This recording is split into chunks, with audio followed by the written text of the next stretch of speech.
bước tiến này, trái này, trái này.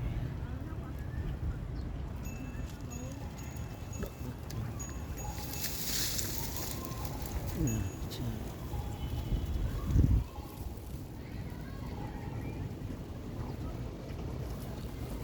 Sai trái này.